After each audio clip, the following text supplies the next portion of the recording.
Hello friends, स्वागत है आपका आपके अपने YouTube channel chemistry and GK Shashi Sidana पर। साथियों, आज का जो हमारा टॉपिक है वो जनरल साइंस बायोलॉजी पार्ट से क्लोनिंग।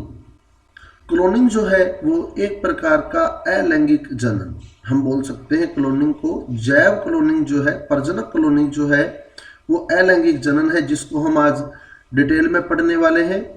तो हमारे टॉपिक को शुरू करने से पहले सब्सक्राइब कर दें हमारे यूट्यूब चैनल को। हमारे यूट्यूब चैनल पर आपको 12th रीट, जेट, पटवार, आरपीएससी, एसआई, एसएससी या किसी भी कॉम्पिटिटिव एग्जाम की जनरल साइंस संबंधी वीडियो जो है वो प्लेलिस्ट में जाकर मिल जाएंगे। और आप यदि हमारे व्हाट्सएप ग्रुप में ऐड होना चाहते हैं तो स्क्रीन पर दिए गए मोबाइल नंबर 9928782905 पर अपना नाम व पता लिखकर हमें व्हाट्सएप कर सकते हैं। आपको संबंधित ग्रुप में ऐड कर लिया जाएगा। स्टूडेंट्स, तो अब हम बात कर रहे हैं हमारे टॉपिक की, और हमारा टॉपिक जो है वो है क्लोनिंग। क्लोनिंग में बता दूं आपको मैं, डोली भेड़ जो थी उसकी क्लोनिंग सबसे पहला क्लोन माना जाता है डोली भेड़ को इयान विल्मुट के द्वारा। तो डोली भेड़ की उत्पत्ति के बारे में हम आज पढ़ेंगे कि डोली भेड़ का जन्म किस प्रकार हुआ था जैव क्लोनिंग के अंदर। तो इसको पूरा डिटेल में हम लोग पढ़ने वाले हैं, तो पूरे वीडियो को अंत तक देखिएगा। ये वीडियो आपके लिए बहुत ही महत्वपूर्ण होने वाला है, क्योंकि क्लोनिंग एक ऐसा टॉपिक है जो जनरली स्टूडेंट्स के माइंड में फिट नहीं होता है कि क्लोनिंग क्या है। लेकिन मैं आपको एक एक डायग्रामेटिक तरीके से एक एक पॉइंट क्लियर कर दूंगा कि क्या है क्लोनिंग। तो सबसे पहली बात करें हम, क्लोनिंग क्या है। तो क्लोनिंग जो है वो किसी भी अणु से सेम टू सेम अणु बनाना, कोशिका से सेम टू सेम कोशिका बनाना, या जीव से सेम टू सेम जीव बनाना, ये विधि जो है ये क्लोनिंग है। यानी किसी अणु, कोशिका या जीव की प्रतिकृति तैयार करने की विधि को क्लोनिंग कहा जाता है, और इस प्रकार प्राप्त अणु, कोशिका या जीव को क्लोन कहा जाता है। तो इस प्रकार जब हम किसी अणु से अणु तैयार करते हैं तो उसे हम लोग डीएनए क्लोनिंग या जीन क्लोनिंग के नाम से जानते हैं। आणविक क्लोनिंग, डीएनए क्लोनिंग या जीन क्लोनिंग। अणु से अणु तैयार करने के लिए वाहक का यूज किया जाता है, और वाहक के रूप में सामान्यतः प्लाज्मिड का उपयोग हम करते हैं, और प्लाज्मिड का आगे संवर्धन कर उस डीएनए की या जीन की प्रतिकृति तैयार की जाती है। जिस डीएनए की प्रतिकृति हमें तैयार करनी होती है उसे प्लाज्मिड में प्रविष्ट करवा दिया जाता है, वाहक के में प्रविष्ट करवा दिया जाता है, वाहक के साथ जोड़ दिया जाता है। और फिर वाहक जब जैसे जैसे आगे गुणित होगा वैसे वैसे वो अणु भी गुणित होते रहेंगे। उसके बाद कोशिका से कोशिका जो है बनाने के लिए, यानी कोशिका की क्लोनिंग करने के लिए हमें भ्रूण की, एम्ब्रियो की पूर्ण शक्त कोशिकाएं, टोटिपोटेंट सेल की जरूरत होती है।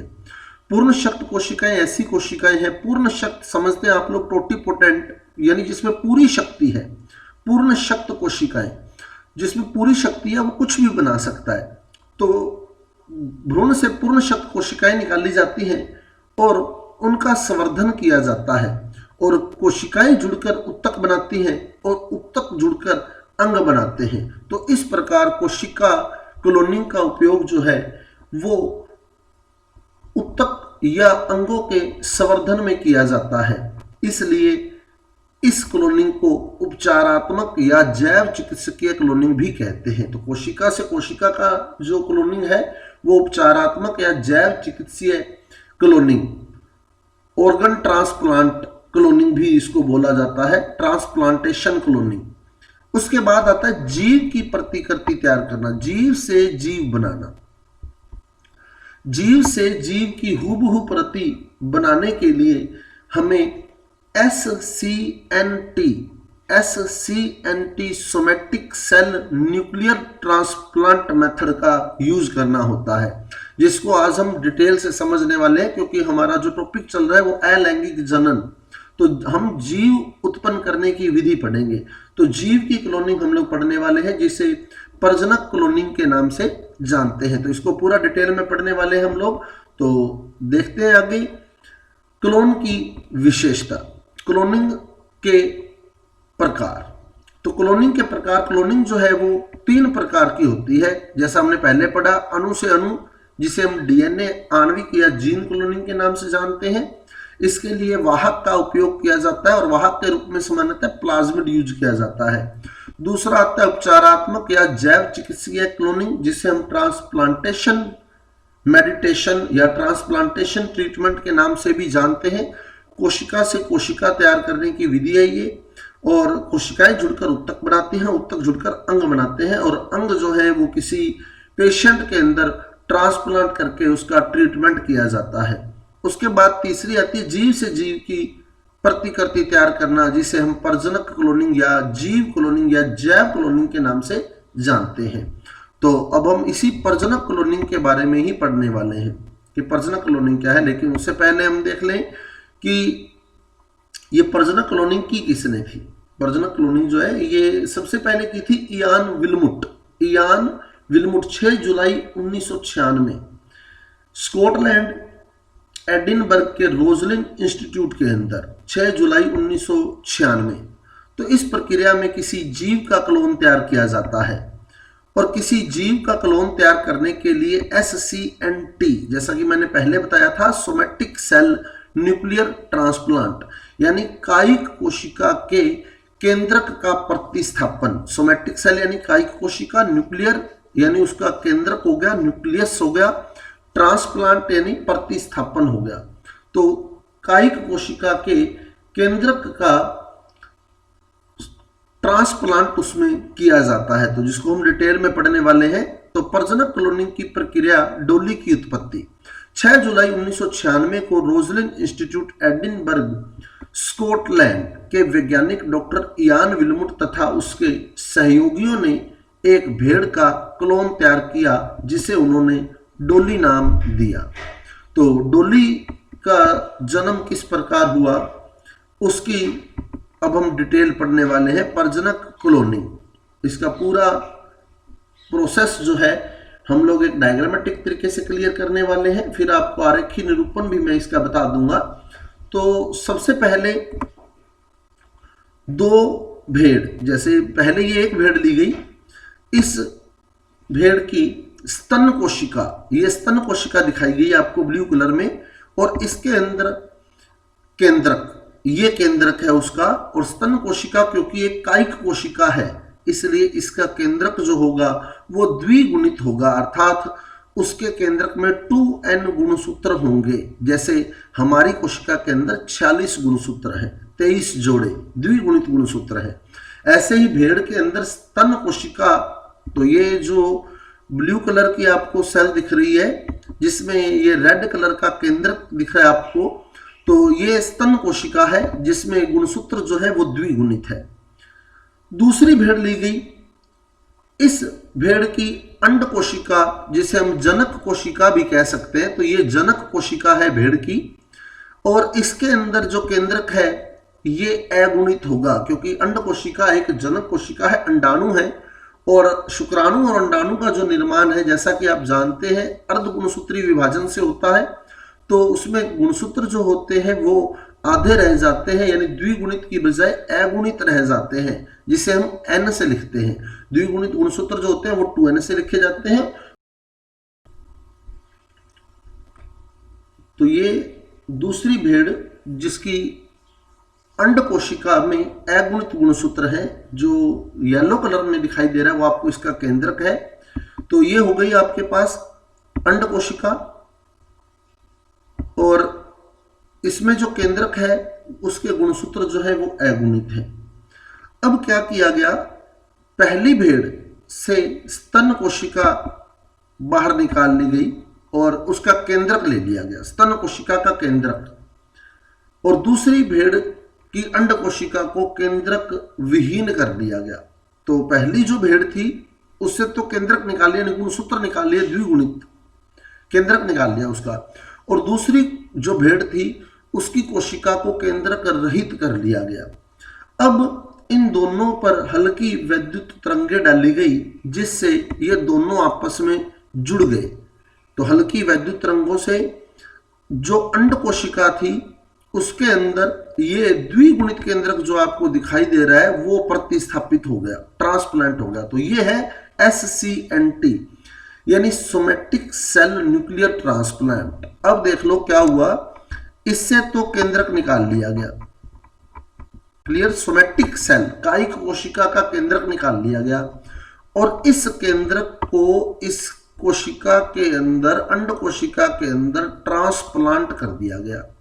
तो ये SCNT है, कायिक कोशिका के केंद्रक को जनक कोशिका में स्थानांतरित करना, ट्रांसप्लांट करना, प्रतिस्थापित करना SCNT somatic cell nuclear transplant के नाम से जाना जाता है। तो इस प्रकार सोमेटिक सेल न्यूक्लियर ट्रांसप्लांट किया गया। अब जब ये कोशिका विभाजन करने लग गई तब इसे जिस भेड़ की अंड कोशिका ली गई थी, यानी दूसरी भेड़, ये वाली भेड़, जिस भेड़ की अंड कोशिका ली गई थी उसमें इसे शिफ्ट कर दिया गया, ट्रांसप्लांट कर दिया गया। तो जब इसने विभाजन प्रारंभ कर दिया तो इसे दूसरी भेड़ में स्थानांतरित कर दिया गया गर्भाशय के अंदर, जहां ये ग्रोथ करेगी। गर्भाशय में ही भ्रूण बनता है और उसी से ही आगे मेमने का जन्म होगा। तो इसे गर्भाशय में स्थानांतरित कर दिया गया जहां इसने सामान्य विकास प्रारंभ किया। अब गुणसूत्र किसके हैं, केंद्रक किसका है, पहले वाली भेड़ का, केंद्रक है पहले वाली भेड़ का, क्लियर। लेकिन वृद्धि किस में कर रहा है, दूसरे वाली भेड़ में वृद्धि कर रहा है, दूसरे वाली भेड़ में। तो जो मेमना बनेगा उसकी जो शक्ल होगी, जो वो कॉपी होगा, वो उसकी होगा जिसका केंद्रक है, और केंद्रक किसका है, पहले वाली भेड़ का। अतः जिस मेमने का विकास हुआ वो बिल्कुल पहले वाली भेड़ के समान था। तो ये आप देख रहे हैं, ये मेमना बना है, यहाँ मेमने की उत्पत्ति हुई है, मेमने का जन्म हुआ है और ये बिल्कुल पहले वाली भेड़ के जैसा है, पहले वाली भेड़ की कॉपी है ये। इसी को ही इन्होंने डोली नाम दिया था। तो ये डोली की उत्पत्ति हुई। तो क्या किया, एक भेड़ की स्तन कोशिका यानी कायिक कोशिका ले ली, उससे केंद्रक निकाल लिया। दूसरी भेड़ की अंड कोशिका ली, उसे केंद्रक विहीन कर लिया। अब दोनों को संलित कर लिया, जोड़ लिया। जब विभाजन शुरू हो गया तो उसे दूसरी भेड़ के गर्भाशय में स्थानांतरित कर दिया, जहां उसने सामान्य विकास प्रारंभ कर दिया और एक मेमने के रूप में विकसित हुआ जो डोली नाम से जाना गया। अब इसे आरेख से भी समझ ले हम लोग, प्रजनक क्लोनिंग को पूरा एक आरेख से भी क्लियर कर देता हूं। तो पहली भेड़ की क्या किया हमने, स्तन कोशिका ली, पहली भेड़ की स्तन कोशिका और दूसरी भेड़ की अंड कोशिका। स्तन कोशिका से क्या किया, केंद्रक निकाल लिया, अंड कोशिका को केंद्रक विहीन कर लिया। तो अब आप देखें एक आरेख आपको दिखाई दे रहा है। तो पहली भेड़ का क्या किया हमने, स्तन कोशिका ली, तो पहली भेड़ की स्तन कोशिका, दूसरी भेड़ की अंड कोशिका, इससे क्या किया, केंद्रक निकाल लिया। तो ये कायिक कोशिका का केंद्रक हो गया, सोमेटिक सेल न्यूक्लियस, और अंड कोशिका को केंद्रक विहीन कर लिया। अब इस केंद्रक को इसमें स्थानांतरित कर दिया। यही प्रोसेस SCNT यानी जैव क्लोनिंग में SCNT somatic cell nuclear transplant method का यूज किया जाता है। तो कायिक कोशिका के केंद्रक को अंड कोशिका में स्थानांतरित कर दिया, हल्की वैद्युत तरंगें डाली गई तो उसमें समाहित हो गया और उसने विभाजन शुरू कर दिया। अब जैसे ही विभाजन शुरू हुआ इसके अंदर, जैसे ही विभाजन शुरू हुआ तो इसको इसके गर्भाशय में स्थानांतरित कर दिया, दूसरी भेड़ के गर्भाशय में स्थानांतरित कर दिया, जहां इसने सामान्य वृद्धि की और एक मेमने के रूप में इसने जन्म लिया जिसका नाम डोली रखा गया। तो इस प्रकार डोली का जन्म हुआ। तो ये स्टूडेंट प्रजनक क्लोनिंग थी। एक बार मेथड पूरा थ्योरेटिकली आपको क्लियर कर देता हूं, आप इसका स्क्रीनशॉट ले लीजिएगा और बहुत ही इजी प्रोसेस है। तो अपने प्रयोग के दौरान यान विल्मुट ने क्या किया, एक भेड़ की स्तन कोशिका निकाली तथा एक अन्य भेड़ की जनन यानी अंड कोशिका निकाली। स्तन कोशिका से क्या किया उसने, केंद्रक निकाल लिया और अंड कोशिका को केंद्रक रहित कर लिया और दोनों को, स्तन कोशिका के केंद्रक को केंद्रक रहित अंड कोशिका में स्थानांतरित कर दिया, जिसे हम SC एंटीसोमेटिक सेल न्यूक्लियर ट्रांसप्लांट कहते हैं। तो अब केंद्रक रहित अंड कोशिका में स्तन कोशिका का केंद्रक स्थानांतरित कर दिया गया। अब इस पर हल्की विद्युत तरंगें डाली गई, जिससे अंड कोशिका ने स्तन कोशिका के केंद्रक को अपने में समाहित कर लिया तथा विभाजन शुरू कर दिया। इस सक्रिय कोशिका को, जैसे इसमें विभाजन शुरू हुआ तो अभी ये सक्रिय कोशिका हो गई, इस सक्रिय कोशिका को अब उस मादा भेड़ के गर्भाशय में स्थानांतरित कर दिया गया जिसकी अंड कोशिका निकाल ली गई थी। क्लियर? तो जिसकी अंड कोशिका ली थी उसके गर्भाशय में इसको स्थानांतरित कर दिया गया। यहां उसने एक सामान्य भ्रूण की तरह विकास किया और अंततः एक मेमने का जन्म हुआ जिसका नाम डोली रखा गया। तो इस प्रकार डोली का जन्म हुआ। डोली के गुण हूबहू उस भेड़ के गुणों के समान थे जिसकी स्तन कोशिका से केंद्रक प्राप्त किया गया था। इस भेड़ को डोली की वास्तविक मां कहा जाता है। डोली की वास्तविक मां यही थी जिसका केंद्रक लिया गया था और जिसके गर्भाशय में उसने विकास किया, उसे स्तनापन मां, सुरोगेट मदर के नाम से जाना जाता है। इस भेड़ को डोली की वास्तविक मां, जिसका केंद्रक था वो वास्तविक मां थी, और जिस भेड़ के गर्भाशय में डोली ने वृद्धि की थी उसे उसकी स्तनापन मां, प्रतिनियुक्त मां, सुरोगेट मदर कहा गया। डोली 6 वर्ष तक ही जीवित रही। श्वास के इन्फेक्शन से उसकी मृत्यु हो गई थी 2003 के अंदर। तो 1997 में 6 जुलाई 1996 में प्रोसेस इन्होंने शुरू की और 2003 में डोली की मृत्यु हो गई थी। तो 6 साल तक डोली जो थी वो जीवित रही थी। उसके बाद हम बात करें, कुछ और भी क्लोन तैयार किए गए।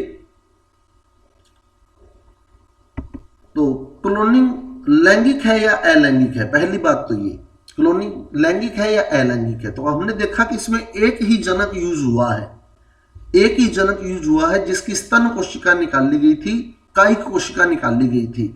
और कायिक कोशिका से यदि कोई जीव उत्पन्न होता है तो ऐसा जनन अलैंगिक जनन कहलाता है।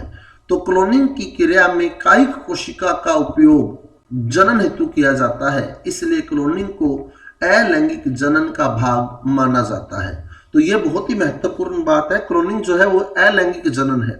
जंतुओं में भी अलैंगिक जनन की प्रक्रिया है क्लोनिंग।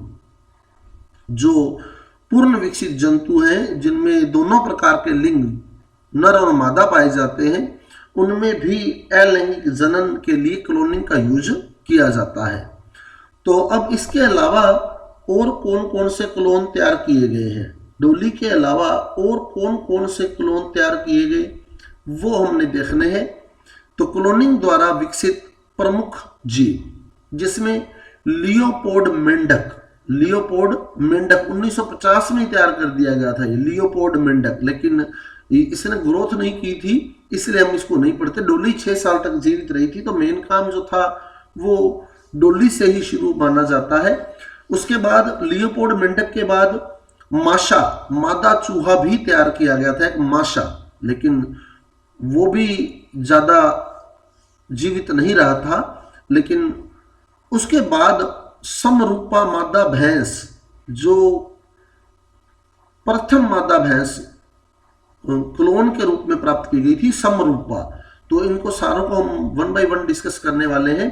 तो सबसे पहले लियोपोल्ड मेंढक टैडपोल 1950 में रॉबर्ट ब्रिग्स तथा थॉमस जे किंग द्वारा विकसित क्लोन। 1950 में रॉबर्ट ब्रिग्स तथा थॉमस जे किंग द्वारा विकसित क्लोन लियोपोल्ड मेंढक। दूसरा है माशा, मादा चूहा। 1984 में मैकग्राथ तथा सोल्टर द्वारा विकसित प्रथम स्तनधारी क्लोन। तो 1984 में माशा, मादा चूहा तैयार किया गया मैकग्राथ और सोल्टर के द्वारा। उसके बाद समरूपा, समरूपा जो NDRI national dairy research institute जो कि हरियाणा के करनाल में है, वहां मादा भैंस का प्रथम क्लोन 6 फरवरी 2009 को तैयार किया गया। समरूपा मादा भैंस 6 फरवरी 2009 को करनाल स्थित NDRI national dairy research institute द्वारा विकसित विश्व में मादा भैंस का प्रथम क्लोन। तो समरूपा जो है मादा भैंस का प्रथम क्लोन है। और मादा भैंस का दूसरा क्लोन जो है वो गरिमा, ये भी इंपॉर्टेंट है। गरिमा मादा भैंस का दूसरा क्लोन 6 जून 2009 को विकसित विश्व में मादा भैंस का दूसरा क्लोन। उसके बाद नर भैंस का पहला क्लोन जो है वो है श्रेष्ठ नर भैंस का पहला क्लोन 26 अगस्त 2010 को विकसित विश्व में नर भैंस का पहला क्लोन। और इसके बाद जो सबसे मेन बात है, मुर्रा नर भैंस का क्लोन तैयार किया गया NDRI के द्वारा, नेशनल डेयरी रिसर्च इंस्टीट्यूट के द्वारा मुर्रा नर भैंस का क्लोन, जिसे रजत नाम दिया गया। रजत नर भैंस करनाल स्थित NDRI national dairy research institute द्वारा विकसित मुर्रा नर भैंस का क्लोन। और अब सबसे महत्वपूर्ण बात, महिमा जो है वो मादा भैंस है जिसका जन्म क्लोन भैंस से हुआ है। तो क्लोन भैंस की पहली संतान है महिमा। तो महिमा मादा भैंस 25 जनवरी 2013 को विश्व में क्लोन भैंस से जन्मी पहली संतान। तो ये बहुत ही महत्वपूर्ण है, क्लोन भैंस से जन्मी पहली संतान। पहली क्लोन भैंस तो है समरूपा, पहली क्लोन भैंस समरूपा।